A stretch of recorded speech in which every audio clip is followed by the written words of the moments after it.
بسم الله الرحمن الرحيم والفجر وليال عشر والشفع والوتر والليل إذا يسر هل في ذلك قسم لذي حجر ألم تر كيف فعل ربك بعاد إرم ذات العماد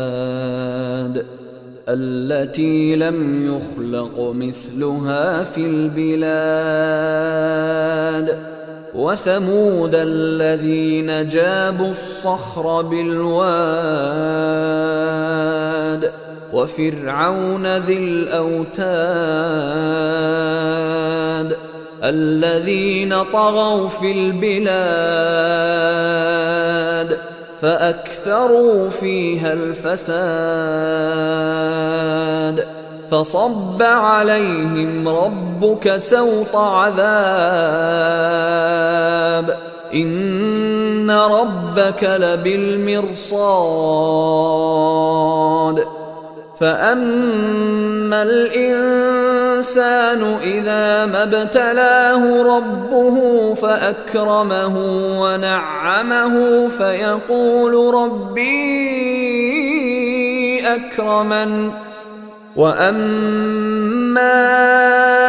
إذا ما ابتلاه فقدر عليه رزقه فيقول ربي أهانن كلا بل لا تكرمون اليتيم ولا تحاضون على طعام المسكين وتأكلون التراث أكلا لما وتحبون المال حبا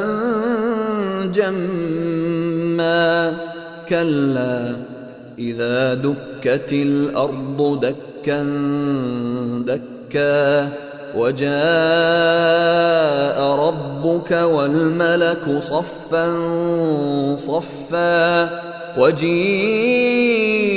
يومئذ بجهنم يومئذ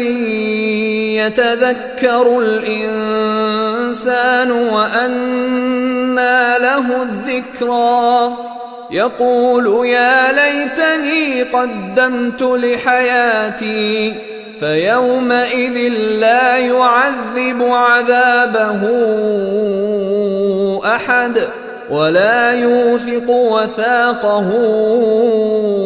أحد يا أيتها النفس المطمئنة ارجعي إلى ربك راضية مرضية فادخلي في عبادي وادخلي جنتي.